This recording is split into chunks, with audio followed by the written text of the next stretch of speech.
इससे पहले इस फिगर में क्या क्या चीज़ दिया हुआ था उसका पूरा क्या एनालिसिस कर दिए थे। बस एक चीज़ बच गया था, हम क्या बता, यहाँ देखिए कि जो रस्सी बंधा हुआ है वो रस्सी है। अगर रस्सी मेरा क्या है, कंटिन्यूस है। रस्सी मेरा क्या है, यहाँ देखिए रस्सी क्या था, हम क्या बताए थे, कंटिन्यूस रस्सी है। अगर मेरा रस्सी कंटिन्यूस है तब उस केस में उस रस्सी में क्या होता है, टेंशन सेम होता है। क्या होता है, टेंशन सेम होता है। इसका मतलब क्या कि यहाँ देखिए एक रस्सी यहाँ हो गया, एक दूसरा रस्सी यहाँ हो गया, तो मतलब कि अगर टेंशन सेम है तो इस रस्सी में भी और इस रस्सी में भी, पुली के दोनों साइड जो रस्सी है उसमें टेंशन क्या होगा, सेम होगा। जब टेंशन सेम होगा इसका मतलब पुली के लेफ्ट साइड में जो रस्सी है उसमें अगर टेंशन टी है तो राइट साइड में जो पुली के राइट साइड में जो स्ट्रिंग है उसमें भी टेंशन टी होगा। इसका मतलब क्या, इस दोनों टी आपस में मिल के किसको बैलेंस कर रहा है, वेट को बैलेंस कर रहा है। इसका मतलब 2T इक्वल टू क्या हो गया, W हो गया। और इसका मतलब क्या कि T बराबर अगर निकाले तो हमको वैल्यू क्या हो जाएगा, W/2 हो जाएगा। इसका मतलब क्या कि इस स्ट्रिंग में जो टेंशन डेवलप हो रहा है, जो कि पुली से क्या हो रहा है, क्रॉस निकल रहा है, उसमें जो टेंशन डेवलप हो रहा है वो क्या हो रहा है, W/2 हो रहा है। टेंशन कितना डेवलप हो रहा है, W/2। और आपको मालूम होना चाहिए कि ये जो है पुली क्या है, पुली क्या है, फ्रिक्शनलेस है। और अगर इस पुली में क्या है, फ्रिक्शन नहीं डेवलप होगा तब उस केस में वर्क डन जो है, तब उस केस में जो है वर्क डन जो है वो क्या, वर्क डन क्या हो जाता है, सेम हो जाता है। और आपको मालूम होना, मतलब जितना वर्क यहाँ करेगा उतना ही वर्क यहाँ भी होगा, क्योंकि यहाँ पुली पे क्या है, फ्रिक्शन लेस पुली है। क्या है, फ्रिक्शन लेस पुली है, तो इसका मतलब वर्क डन सेम हो जाएगा। तो वर्क डन बराबर क्या होता है, तो वर्क डन बराबर होता है फोर्स इनटू डिस्प्लेसमेंट। तो यहाँ जो है डब्लू वेट जो है, डब्लू वेट कितना ऊपर गया, मान लेते हैं वाई ऊपर गया, तब उस केस में क्या बताया, यहाँ का वर्क डन यहाँ के वर्क डन के बराबर होगा। तब उस केस में इस स्ट्रिंग में कितना ऊपर जाएगा, तो स्ट्रिंग में जो टेंशन डेवलप हो रहा है उसको T/2 मान लेते हैं, क्योंकि W बराबर क्या था, T/2 था। W बराबर क्या था, T/2 था। तो T कितना ऊपर गया, तो T जो है यहाँ देखिए T कितना ऊपर गया, फिर से हम दिखा रहे हैं, आप इसको देखिए। हम क्या बताए कि वर्क डन जो है, जितना वर्क डन यहाँ होगा उतना ही वर्क डन यहाँ होगा। इसका मतलब वर्क डन बराबर क्या होता है, फोर्स इनटू डिस्प्लेसमेंट। तो फोर्स जो है यहाँ क्या है, W है, तो W इनटू ये मान लेते हैं डिस्प्लेसमेंट, मतलब वेट ऊपर की ओर जो चढ़ा हुआ है चढ़ा। तब उस केस में ये जो स्ट्रिंग है वो कितना ऊपर गया, तो स्ट्रिंग को अपन क्या मान रहे हैं, स्ट्रिंग में जो टेंशन है वो T है, और T कितना और वो स्ट्रिंग कितना ऊपर गया उसको अपन क्या मान ले रहे हैं, X मान ले रहे हैं, ठीक। और अभी हम निकाल के बताए थे इस स्ट्रिंग में जो टेंशन है वो क्या है, वेट का आधा है। मतलब क्या कि इस T की जगह पर हम W/2 रख सकते हैं, तो ये W/2 से ये W से W क्या हो गया, कैंसिल हो गया। इसका मतलब Y इक्वल टू क्या हो गया, X/2। मतलब क्या कि अगर ये स्ट्रिंग मेरा क्या हो गया, X ऊपर जाएगा तो ये वेट जो है उस X का आधा ऊपर जाएगा, मतलब क्या, आधा ऊपर की ओर डिस्प्लेस्ड होगा। ये आपको चीज़ ध्यान में रखना है। वैसे हम पुली जब पढ़ाएंगे तब उसके बारे में डिटेल बता देंगे। तो इस वीडियो को देखने से पहले इसके जस्ट पहले वाला वीडियो देखिएगा, क्योंकि हम इसमें क्या किए, डिफरेंशियल व्हील एंड एक्सल के का जो फिगर में क्या क्या चीज़ है उसको हम क्या किए, पूरा डिटेल करके बताएं।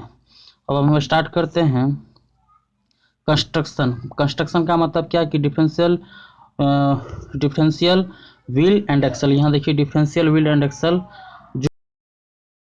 जो है उसका कंस्ट्रक्शन मतलब बनाया कैसे गया है। तो हम क्या बताए थे कि ये जो है डिफरेंशियल व्हील एंड एक्सल जो है वो क्या है, इम्प्रूवमेंट वर्जन है। किसका इम्प्रूवमेंट वर्जन है, तो सिंपल व्हील एंड एक्सल का वर्जन है। क्यों, क्योंकि पता होगा जब आप पिछला वीडियो देखिएगा तो सिंपल व्हील एंड एक्सल में क्या था, एक व्हील था और एक्सल था, और इसमें क्या किया है, बस एक एक्सल और ऐड कर दिया है, और उस एक्सल के ऐड करने के कारण से क्या होता है, वेलोसिटी रेशियो जो है इंटेंसिफाइड हो जाता है।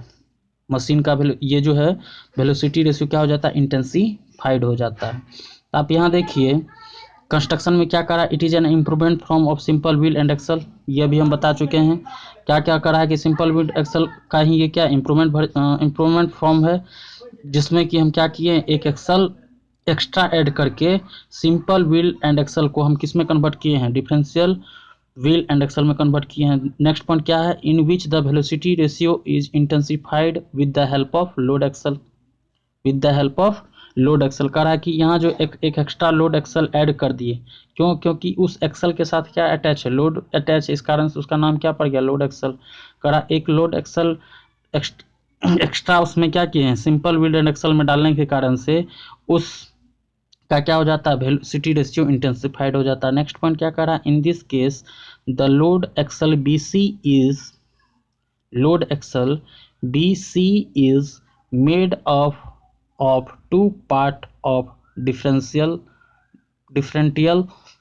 डायमीटर्स। मतलब क्या कह रहा है कि आपको हम क्या बताए थे, अगर आप फिगर का एनालाइजिंग देखिएगा तो फिगर के एनालाइजिंग में हम पिछले वीडियो में बता चुके थे कि बी और सी जो है वो क्या था, एक्सल था, ए अपना क्या था, व्हील था, और उस ए व्हील के साथ क्या लगाते थे, एफर्ट लगाते थे। तो व्हील का डायमीटर जो था कैपिटल डी था, और एक्सल जो था बी और सी, तो बी बी एक्सल बी जो था वो व्हील के जस्ट बगल में था, और उसका डायमीटर क्या था, D1 था, और सी का जो एक्सल सी का जो डायमीटर था वो कितना था, D2 था।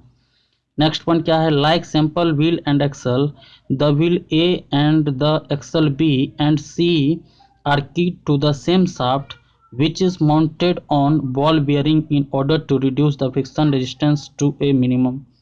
हम क्या बताए थे कि ए बी सी जो है, ए बिल बी और सी एक्सल तीनों को क्या किया है, एक ही शाफ्ट की सहायता से अटैच किया है, और जब ये अटैच कर रहा था तो फ्रिक्शन, जब क्योंकि ये तीनों क्या करेगा, घूमेगा तो फ्रिक्शन डेवलप होगा, तो उसकी फ्रिक्शन को ओवरकम करने के लिए उसके अंदर में क्या डाल दिया गया था, बॉल बियरिंग डाल दिया गया था, जिसको लेमन लैंग्वेज में क्या कहते हैं, छड़ा कहते हैं, जो कि साइकिल में डाला जाता है। तो वो बॉल बियरिंग डालने का मेन मकसद क्या है, फ्रिक्शन को क्या करना, कम करना। ठीक, नेक्स्ट पॉइंट क्या है, नेक्स्ट पॉइंट आप देखिए ये वर्क कैसे करता है। वर्किंग में क्या कह रहा, the effort string is wound round the wheel A, another string wound round the axle B, which after passing round the pulley to which the weight W is attached is wound round the axle C in opposite direction to that of the axle B, care being taken to wind the string on the wheel A and axle C in the same direction। ये हम figure में बता चुके हैं, पिछले figure में फिर से हम बता दे रहे हैं। इस पॉइंट का मतलब क्या है, कह रहा है कि जो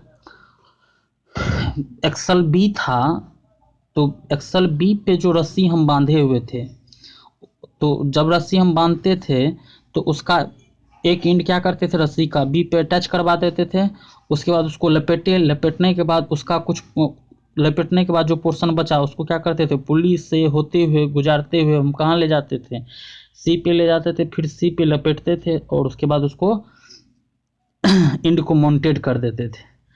और यहाँ नेक्स्ट पॉइंट क्या कर रहा है, वही लिखा हुआ, carrying bearing taken to wind the string on the wheel A and axle C in the same direction. तो आप यहाँ फिगर में हम बता चुके थे कि जो व्हील ए है, व्हील ए पे जो रस्सी बंधा हुआ है उसका डायरेक्शन, और एक्सल सी पे जो रस्सी बंधा हुआ था उसका डायरेक्शन क्या है, सेम है।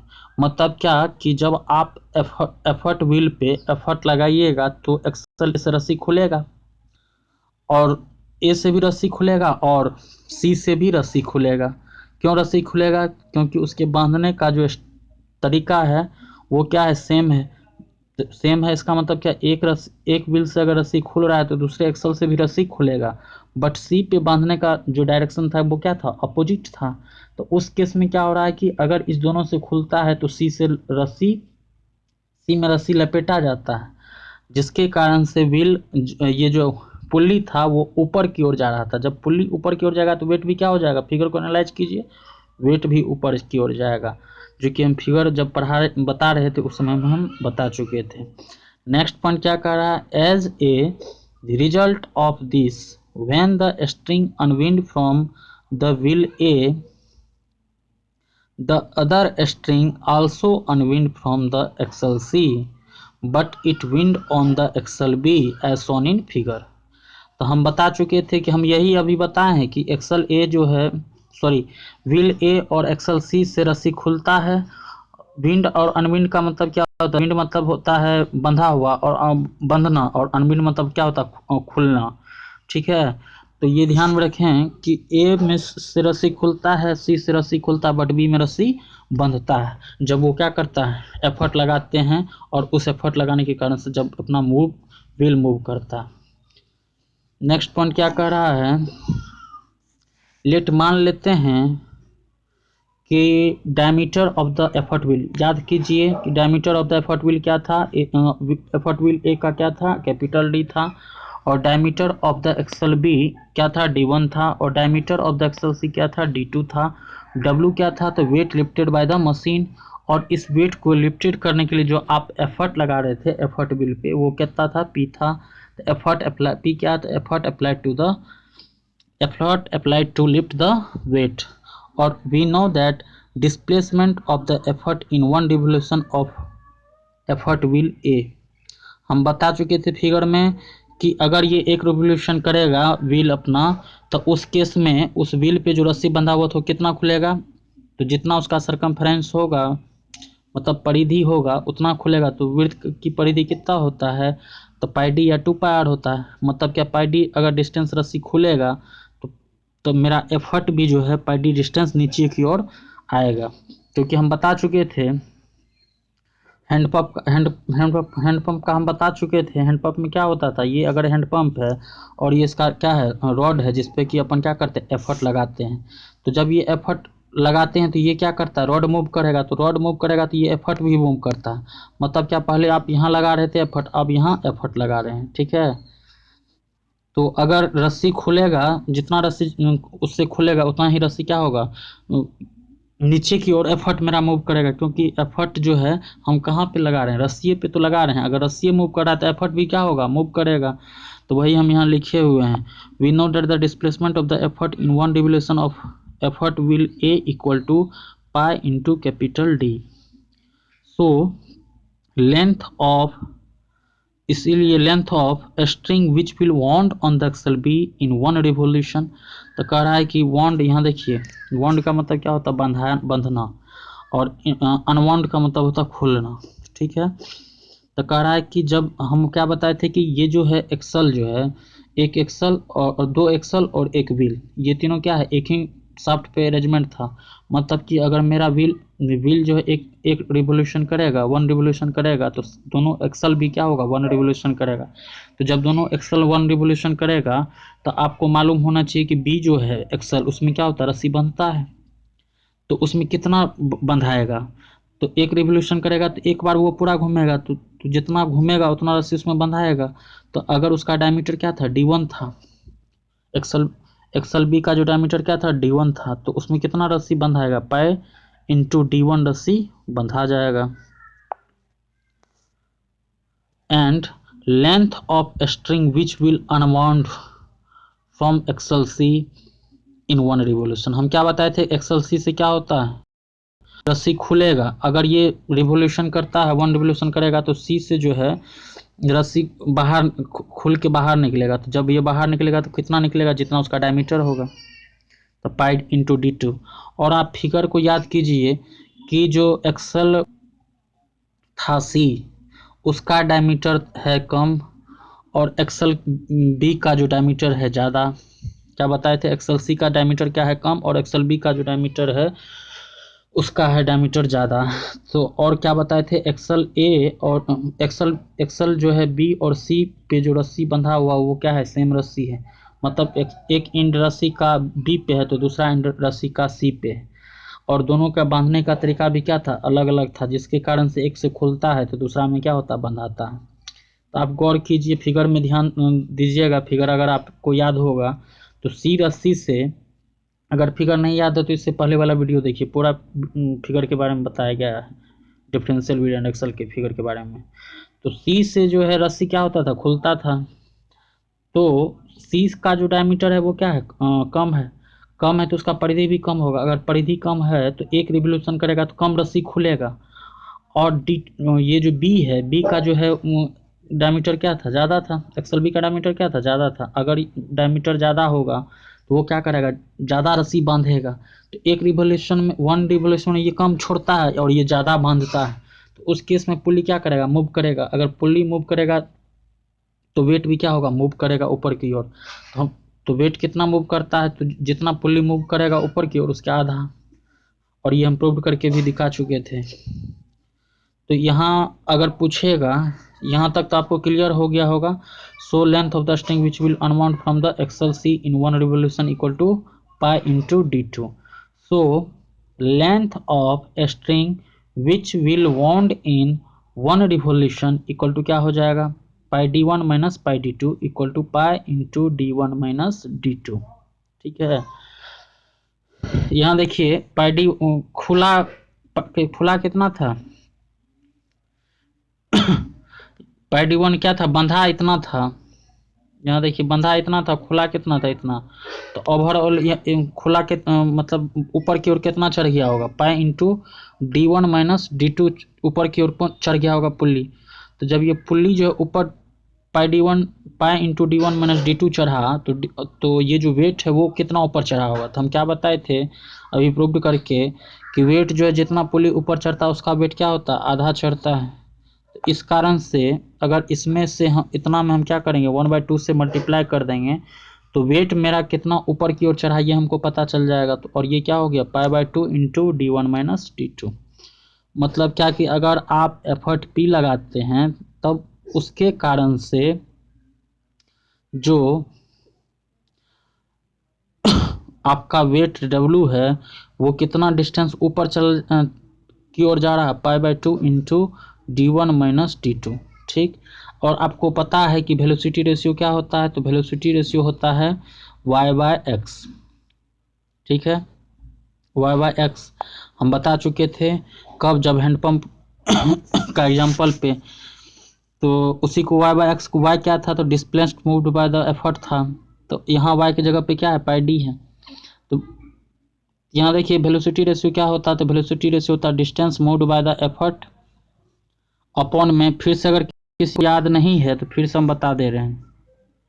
ये मेरा क्या था, प्लंजर था, और ये क्या है, यहाँ से वाटर बाहर निकलता था, और ये क्या है, चापाकल का रोड है, और इस पे क्या करते थे, एफर्ट लगाते थे। तो इसके कारण से यहाँ से वाटर का कुछ ना कुछ वेट होगा और ये बाहर की ओर निकलता था। तो ये वेट जितना मूव किया उसको एक्स, और ये यहाँ इतना जितना मूव किया उसको क्या मानते थे, वाई मानते थे। जिसके कारण से y/x को अपन क्या कहते थे, वी रेशियो कहते थे, वेलोसिटी रेशियो। तो यहाँ वेलोसिटी रेशियो वही है कि distance moved by the effort. y क्या था, distance moved by the effort, और distance moved by the load क्या था, x था।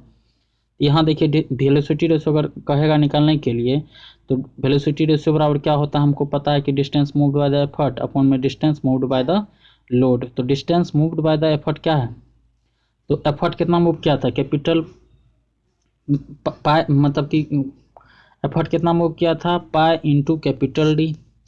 और यहाँ जो है इस एफर्ट इतना मूव कर रहा है, और आप यहाँ निकाल चुके हैं कि लोड कितना मूवमेंट कर रहा है, तो पाई/2 into D one minus D two यहाँ दिख रहा है। तो जब पाई डी में पाई/2 into D one minus D two से डिवाइडेड करेंगे तो पाई से पाई कैंसिल हो जाएगा, और ये 2 ऊपर चला जाएगा तो क्या हो जाएगा, 2d। यहाँ लिखा हुआ 2d अपॉन में D one minus D two. इसका मतलब क्या कि डिफरेंशियल व्हील एंड एक्सल के केस में अगर वेलोसिटी रेशियो पूछेगा तो हम क्या बोलेंगे, 2 इंटू कैपिटल डी अपॉन में D one minus D two. और डी वन क्या है, डी टू क्या है, और कैपिटल डी क्या है, ये आपको पता है। और हम जानते हैं कि मैकेनिकल एडवांटेज जो है वो क्या होता है, तो मैकेनिकल एडवांटेज जो होता है वो क्या होता है, W/P। W क्या था, तो W था अपना क्या, वेट था या लोड कह लें, और P क्या था, एफर्ट था। क्या था, एफर्ट था। मतलब लोड और एफर्ट के रेशियो को ही अपन क्या कहते थे, मैकेनिकल एडवांटेज कहते थे। और हम बता चुके थे कि ईटा में इफिशियंसी ईटा इक्वल टू जो होता है एम ए अपॉन में वी आर होता है। एम ए क्या होता है, मैकेनिकल एडवांटेज होता है, और भी क्या है। तो वी आर हमको पता है, एम ए पता है, तो हमको इफिशियंसी पता चल जाएगा। क्यों? क्योंकि एम ए हमको निकाल सकते हैं डब्ल्यू बाई पी से। तो यहाँ आप देखे होंगे कि मैकेनिकल एडवांटेज और इफिशियंसी का जो है सभी जगह वैल्यू लमसम में क्या आ रहा है, सेम ही आ रहा है। लमसम में सेम ही नहीं, फार्मूला जो है सभी का सेम है, बट यहाँ वेलोसिटी रेशियो में जो ये टर्म तो सब जगह सेम है, बट इसके इस कंडीशन के कारण से ये जो है चेंज हो जा रहा है। तो अगर पूछेगा कि डिफरेंशियल व्हील एंड एक्सल के केस में वेलोसिटी रेशियो क्या होता है, तो क्या बोलेंगे, 2 इंटू कैपिटल डी अपॉन में D1 माइनस D2। और इफिशियंसी पूछेगा तो क्या बोलेंगे, एम ए अपॉन में वी आर। और अगर मैकेनिकल एडवांटेज पूछेगा तो हम क्या बोलेंगे, डब्ल्यू बाय पी। तो ये आपको याद होना चाहिए। अगर ये याद होगा तो डिफरेंशियल व्हील एंड एक्सल का कोई भी प्रॉब्लम होगा तो आपसे बन जाएगा। तो नेक्स्ट देखिए, क्वेश्चन क्या कर रहा है, the larger and smaller diameter of differential wheel and axle are 80 mm and 70 mm respectively. मतलब क्या कर रहा है कि D1 आपको दे रखा है, D2 दे रखा है। मतलब यहाँ देखिए, हम इस प्रॉब्लम को अगर देखिए क्या क्या चीज़ दे रखा है, तो D1 दे रखा है, D2 दे रखा है। उसके बाद क्या करा, the effort is applied to the wheel of diameter, करा कि जिस व्हील पे एफर्ट अप्लाइड कर रहा है उसका डायमीटर क्या है, 250 mm। इसका मतलब क्या है कि ये क्या है, कैपिटल डी है, वो कितना है, 250 mm। What is the velocity ratio, V R पूछ रहा है, पहला क्वेश्चन वी आर पूछ रहा है। नेक्स्ट क्वेश्चन क्या कर रहा है, फाइंड द एफिशिएंसी, एफिशिएंसी आप बताइए। नेक्स्ट क्वेश्चन क्या पूछ रहा है कि friction effort lost, friction effort lost का मतलब क्या, एफ एफर्ट पूछ रहा है। और एफ एफर्ट बराबर क्या होता है, ये आपको याद होगा, और हम प्रूव करके भी दिखा चुके थे। एफ एफर्ट बराबर क्या, एफ एफर्ट बराबर क्या था, T minus W by V R. या दूसरा तरीका हम क्या बताए थे, अगर आपको परसेंटेज का नॉलेज है तो उससे भी आप क्या कर सकते हैं, निकाल सकते हैं।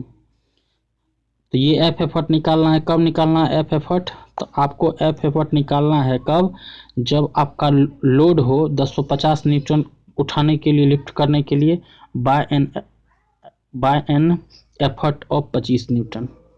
इसका मतलब क्या करा कि अगर 25 न्यूटन का लोड, मतलब 25 न्यूटन का एफर्ट लगाए तो 250 न्यूटन वेट को उठाने में इस 25 न्यूटन में से कितना पोर्शन जो है वो क्या होगा, फ्रिक्शन में लॉस हो जाएगा।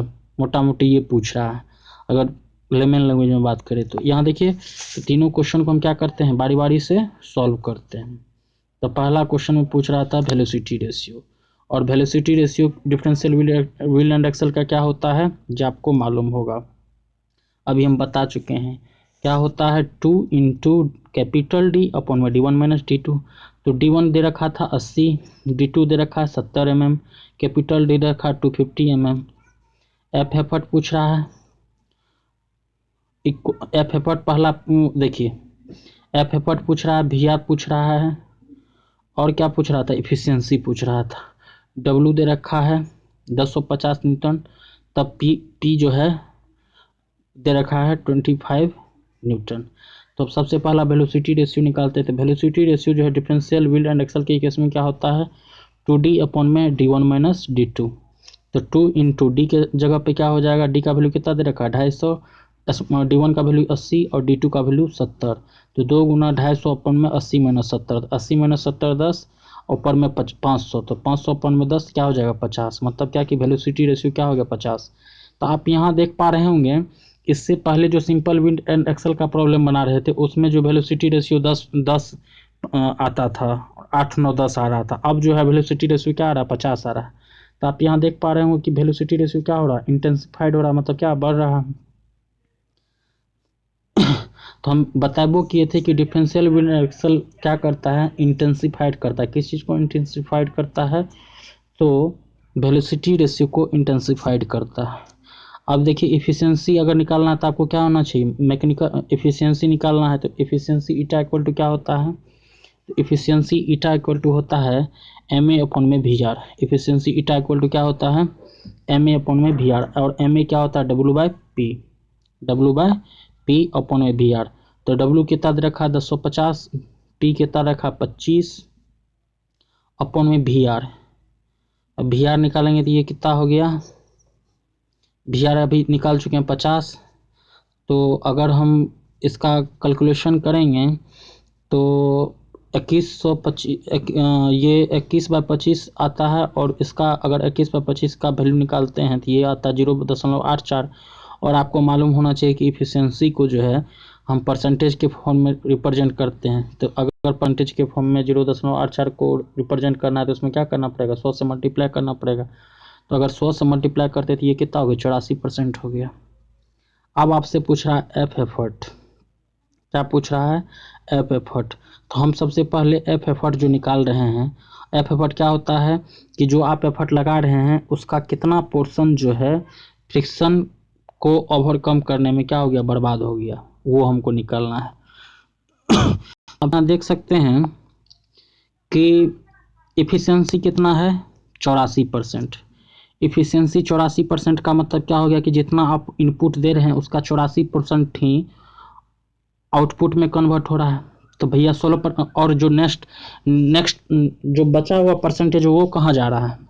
मतलब अगर 100% एफिशिएंसी है, अगर बेस मान ले तो 100 में से 84% क्या हो गया, पूरा का पूरा इनपुट आउटपुट में कन्वर्ट हो जा रहा है। तो ये 16% कहाँ बर्बाद हो रहा है, तो 16% जो है मशीन के फ्रिक्शन को ओवरकम करने में बर्बाद हो रहा है। मतलब क्या कि आपका एफर्ट कितना दे रखा है, देखिए एफर्ट कितना दे रखा है, मतलब 25 न्यूटन का 16% जो है वो किसमें जाया हो रहा है, फ्रिक्शन को ओवरकम करने में जाया हो रहा है। और इस 25% का 84% ही क्या हो रहा है, इस वेट को लिफ्ट करने में, 1050 न्यूटन के वेट को लिफ्ट करने में खपत हो रहा है। या तो आप यहाँ देखिए कि अगर पूछेगा कि फ्रिक्शन को ओवरकम करने में कितना बर्बाद हुआ, तो 25 × 16% 25 का 16%, तो 25 का 16% अगर निकाल ले तो ये क्या होगा, 16/100। तो 16 बटे क्या हो जाएगा, 100 हो जाएगा। तो 25 से ये कितना बार में कट जाएगा, 4, और ये 4 से 4। तो आपका मोटा मोटी कितना हो गया कि 25 न्यूटन में जो है, आप अगर 25 न्यूटन का एफर्ट लगा रहे हैं 250 न्यूटन के लोड को लिफ्ट करने के लिए, तब उस केस में उस एफर्ट का जो है 4 न्यूटन जो है बर्बाद हो जा रहा है, किसमें, फ्रिक्शन को ओवरकम करने में। और उसी को अपन क्या कहते हैं, एफ एफर्ट कहते हैं। या तो ये तरीका है। दूसरा तरीका आप क्या कर सकते हैं, इसको देखिए, हम बता भी चुके थे कि एफ एफर्ट बराबर क्या होता है। यहाँ देख पा रहे होंगे कि एफ एफर्ट इक्वल टू क्या होता है, P minus W by V R. तो पी कितना था 25 माइनस डब्ल्यू कितना है 1050, वी आर कितना निकाले थे 50। तो अगर 25 माइनस 1050 अपन में 50 करेंगे, 1050 अपन में 50, तो ये क्या हो गया, 4 न्यूटन आएगा। मतलब क्या कि इधर से निकालिए या यहाँ से निकालिए, मतलब यहाँ से भी निकाल सकते हैं एफ एफर्ट और यहाँ से भी एफ एफर्ट निकाल सकते हैं। मतलब क्या कि 4 न्यूटन जो आया, इसका मतलब क्या है कि जितना आप एफर्ट लगा रहे हैं, जितना आप एफर्ट लगा रहे हैं उस एफर्ट का उस एफर्ट में से जो है 4 न्यूटन जो है बर्बाद हो जा रहा है। किस में बर्बाद हो रहा है, तो फ्रिक्शन को, यहाँ देखिए, फ्रिक्शन को ओवरकम करने में बर्बाद हो जा रहा है। तो ये आपको क्लियर हो गया होगा।